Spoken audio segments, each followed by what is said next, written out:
On August 12, 2025, a Russian convoy transporting approximately 50 tons of ammunition paused at a designated refueling point. Merely minutes later, however, two first-person view suicide drones accelerated forward at nearly 125 miles per hour, appearing like deadly arrows aimed directly for the convoy's trucks. Two precise strikes in less than 5 minutes, and the entire munitions stockpile detonated. The resulting blast was visible from a distance of over 12 miles. This was not simply a raid. This was the defining moment when the rear echelons were transformed into the front line. At 10 a.m. on August 12, 2025, operating from a makeshift launch site near Svatov on the outskirts of Starobilsk in Luhansk, two FPV suicide drones of Ukraine's 14th Tactical UAV Regiment underwent final pre-flight checks for a strategic strike. 15 minutes before, a modified DJI Mavic 3 had been deployed. It functioned as the reconnaissance unit, capturing infrared imagery, streaming real-time data to the command post, and guiding the two attack drones toward their designated targets. The objective was a formation of 5 Russian Ural trucks loaded with ammunition heading toward the improvised logistics hub Idar-17, situated on the north bank of the Idar River. Their mission involved delivering over 50 tons of artillery shells and rockets, a quantity sufficient to elevate Russian fire density to levels that could imperil Ukraine's supply routes, staging areas, river crossings, and forward medical facilities. But Ukraine would not permit that outcome. For days, the 14th Regiment, collaborating with intelligence networks, had been tracking the convoy. They documented refueling times and crew routines, combining UAV imagery with electronic reconnaissance to pinpoint the exact moment the trucks would be forced to halt for inspection and refueling near Starobilsk. The chosen location was critically situated outside the protective umbrella of fixed air defenses. There was no radar, no missile coverage, and no electronic warfare presence. At 10:02 a.m., from a range of 9 miles, the Mavic 3 transmitted an encrypted real-time video feed back to the field command post. On the display, the 5 truck engines glowed as clearly defined heat signatures. To the Ukrainian observers, it represented a perfect cluster target. A single accurate strike could trigger a chain reaction, effectively eliminating the entire convoy in under 60 seconds. No further validation was necessary. The signal was encrypted and the coordinates were locked. The 2 FPV drones were launched without delay. In their initial flight phase, they employed a combination of GPS and inertial navigation, flying at a low altitude averaging 35 to 50 feet to evade ground radar or low-frequency surveillance systems. Cruise speed was maintained at a constant 80 miles per hour, fast enough to minimize flight time, yet slow enough for the operator to retain meticulous control. At a distance of 2 miles, the drone's optical cameras acquired the target. 5 military trucks were parked with 20 to 25-foot spacing between them, all facing south. Several soldiers were seen walking nearby, but there was no evidence of guard posts or any improvised defenses. Just as intelligence had indicated, this was being handled as a routine safe stop. Each drone was armed with a PG-7VL shaped charge warhead, weighing between 5.5 and 6.5 pounds, and fitted with an 85mm copper liner. Inside was 1.5 to 2 pounds of OK-Fall explosive, which has a destructive power equivalent to high-grade TNT. Upon detonation, it was designed to produce a focused jet moving at over 32,800 feet per second, powerful enough to pierce 0.6 inches of truck steel plating and ignite the ammunition within. Originally engineered to penetrate 20 inches of tank armor, its effect on these lightly armored transports was extreme overkill, like shattering an eggshell with a sledgehammer, not only piercing but also triggering uncontrollable secondary explosions. The objective was not to destroy trucks individually, but to strike the formation's vital points. Truck number 3 at the center to initiate the chain reaction, and truck number 5 at the rear to seal the convoy in place. With these positions hit, the heat and shrapnel from the initial explosions would cascade through the remaining vehicles. At 10:03 a.m., from only 1,970 feet away, both drones commenced their final approach. Navigation switched completely to optical recognition, while their altitude dropped from 33 feet to 16 feet to stabilize the flight path and avoid detection. UAV-1 locked onto truck number 3, the ideal central kill point to start a spark explosion and spread intense heat to the adjacent vehicles. The FPV crew commander maintained a steady approach for the first 5 seconds, then initiated a phase of linear acceleration.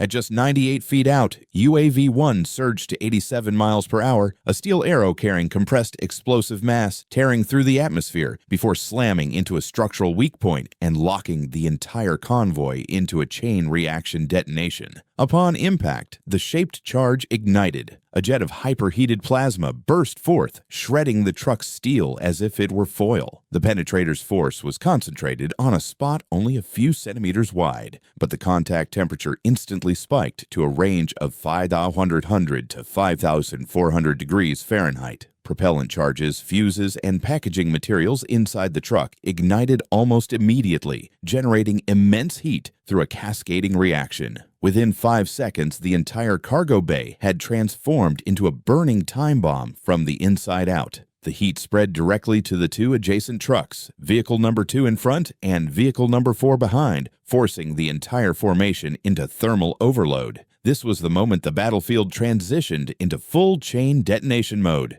The sound of the first blast and a towering column of fire sent the escort troops into a state of panic. Some soldiers fired their AK rifles wildly, aiming at the silhouette of the remaining drone as it flashed past. But at that distance, and given the drone's closing speed, small arms fire was utterly meaningless. Others scrambled to maneuver the convoy out of danger, but the spacing was too constricted, and the fireball erupting from truck number 3 created a wall of flame that sealed off any possibility of escape. In less than a minute, the convoy was trapped. Almost simultaneously, UAV-2, the second strike drone, executed its pre-programmed flanking run, looping behind to approach from the opposite direction. The target was truck number 5, the rearmost vehicle. This was the critical tactical move: strike the tail, lock both ends, and trap the entire formation within a kill zone. The UAV commander adjusted UAV-2's speed to 75 miles per hour, just enough to maintain an optimal angle of attack without overshooting the target while keeping the optical lock steady. It veered diagonally from the rear right, slamming into the cargo bay of truck number 5.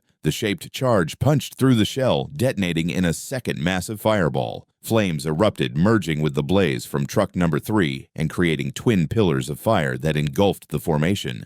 At 10:04 a.m., truck number 3 detonated completely, unleashing a powerful shockwave across the entire convoy. The blast ripped apart the steel shell of truck number 2, hurling shrapnel into truck number 1 at the front. The chain reaction had commenced. Moments after the total detonation of truck number 3, local temperatures surged past a range of 6,132 to 7,032 degrees Fahrenheit. Columns of fire and concussive shockwaves hammered the neighboring trucks. Truck number 2 erupted violently. Its paint, plastics, and external coverings ignited in under 10 seconds. A series of successive blasts turned it into a mobile fireworks battery. The rising pressure blew open the cargo bay, venting fire straight upward into a massive thermal column, a textbook case of detonation cook-off, where propellant self-detonates after surpassing safe thermal thresholds. Truck number 4 suffered a dual strike, caught between the residual flames from truck number 3 in front and the inferno from truck number 5 behind.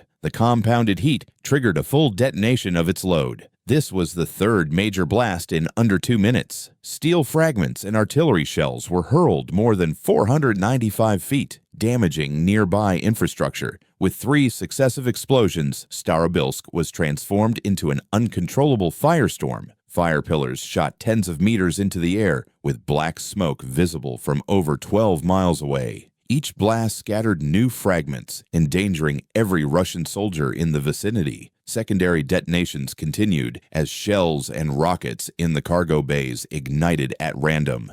Truck number 1, initially intact, was torn apart by the shockwaves from truck number 2's explosion. Shrapnel punctured its cabin and cargo bay, spreading fire. Within seconds, truck number 1 was fully ablaze. At this point, all 5 trucks were destroyed, with at least 4 completely detonated and reduced to twisted wreckage. Moments later, blue flames jetted skyward as transformer oil burned fiercely, merging with the dense black smoke already billowing from an earlier fuel depot strike. The flame and smoke fused into a towering wall that blanketed the entire industrial complex. The operational result was indisputable. With just 2 drones and 2 precise strikes, the entire convoy of 5 ammunition trucks was annihilated. 40 to 50 tons of artillery shells and rockets were destroyed in under 3 minutes as the dual fire centers locked the formation and drove the chain reaction until every magazine was consumed. Exact figures remain unknown, but with an average crew of 3 to 4 soldiers per truck, drivers, escorts, technicians, plus guards, casualties are estimated at 20 to 25 personnel. The blast deformed the concrete roadway and heavily damaged surrounding infrastructure. Russia was forced to cordon off the area due to the large amount of unexploded ordnance. Immediately after, the Russian Emergency Situations Ministry, along with EOD teams, firefighters, and medics, moved into the hot zone. Route P66 was sealed, and ambulances stood by along the safety perimeter. This strike did not merely destroy a convoy, it sent shockwaves through Russia's entire logistics system in Luhansk by severing the Starobilsk-Svatove-Kupiansk supply route, the key artery feeding ammunition to Russian artillery groups in northern Luhansk. Post-blast clearance and demining would stall transport for at least 5 to 7 days. It eliminated an ammunition stockpile equivalent to half a month of fire support for a Russian artillery regiment in a single night, and forced Russia to change its transport model from concentrated convoys to dispersed, smaller units with tighter escorts. This cut efficiency, raised costs, and slowed resupply. The attack proved there is no such thing as an absolute safe zone in the rear. Even Starobilsk, long regarded as an untouchable logistics hub, was penetrated and struck with precision by Ukrainian drones. It also increased pressure on Russian commanders to secure their supply lines. They would be forced to deploy more air defenses, jamming units, and escorts. Resources already stretched thin on the front. Ukraine has repeatedly demonstrated that with low-cost drones, it can strike directly at Russia's logistical arteries, turning mobile depots into priority targets. This aligns with Kyiv's strategy of attrition warfare. For 1 to 2 weeks after the attack, Russian artillery capability around the Kharkiv-Svatove axis was likely to diminish. This could